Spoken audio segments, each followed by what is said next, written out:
Hi, it's Sophie from In the Mess. Today we're going to talk to you about what to do if you're asked to see a hypotensive patient.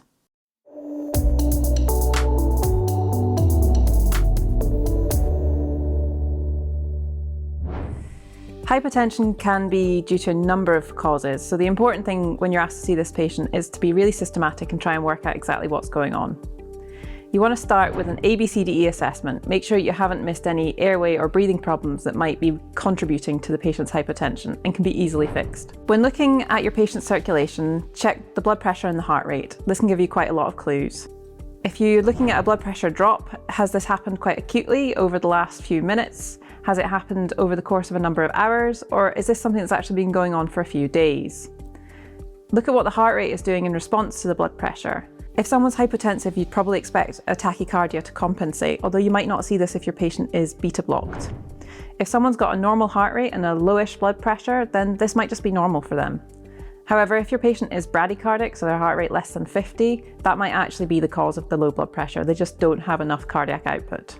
You want to do an ECG for your patient and have a look at their rhythm. Things like AF can disrupt the normal cardiac cycle and lead to a drop in your cardiac output. So fast AF may present with a low blood pressure, and controlling the fast AF with some rate control might be enough to just normalise your blood pressure.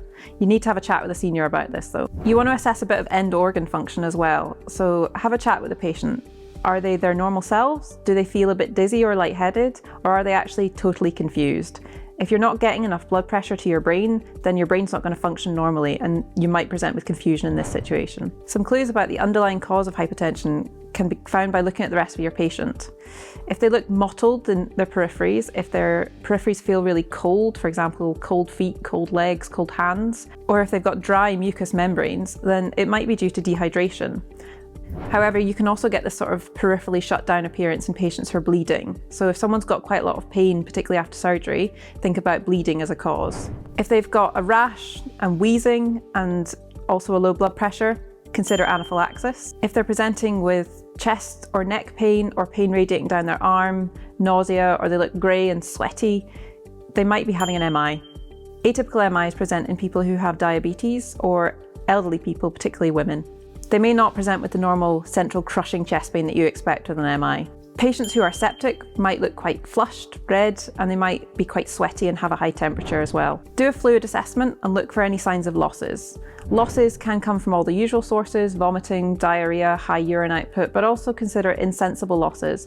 If someone's really pyrexial and is sweating quite a lot, they might lose quite a lot of fluid through this. And you can also get quite a lot of insensible losses through breathing. So for example, if they've got a fast respiratory rate due to DKA, they might be having quite a lot of fluid loss just through that. There's also this thing called third spacing of fluid, where fluid goes into abnormal areas of the body, such as in pancreatitis, where it all oozes into the intra-abdominal cavity, and therefore they don't have the fluid sitting intravascularly doing what it should be doing, maintaining their blood pressure.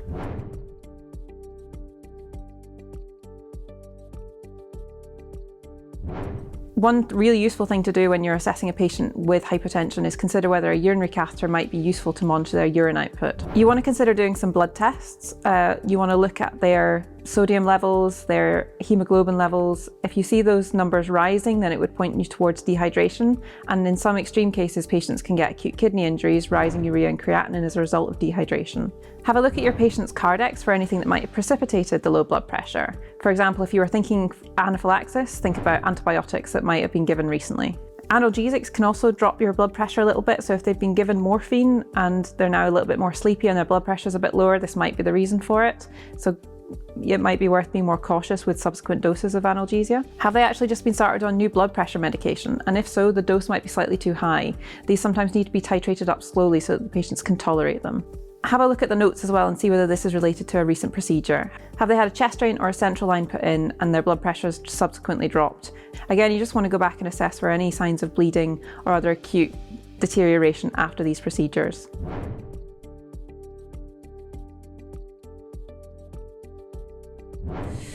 So what can you do with a patient who's hypotensive?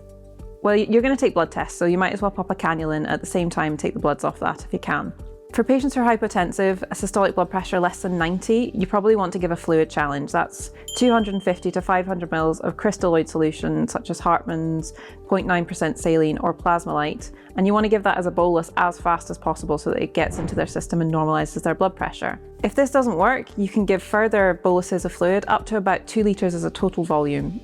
At that point, you probably need to escalate to your seniors and say that this is refractory and it's not getting better with treatment. Once the blood pressure is in a normal range, you can probably move on to looking at other things, but remember to go back and review your patient because IV fluids, particularly crystalloids, redistribute in the body and therefore you might get a drop in blood pressure a little bit later. So you want to make sure that you haven't left your patient in a situation where they're going to become unwell again later. If you've got a patient with heart failure or renal failure, or you're worried about their fluid status, then you might want to be a bit more cautious with giving them fluid boluses. So consider 100 to 200 ml fluid boluses and just be a bit more gentle as you give them. 250 ml of fluid is not a huge amount, it's probably about a cup, but 500 ml is quite a lot of fluid to bolus into a frail patient, and so they could probably get pulmonary edema or peripheral edema quite quickly as a result.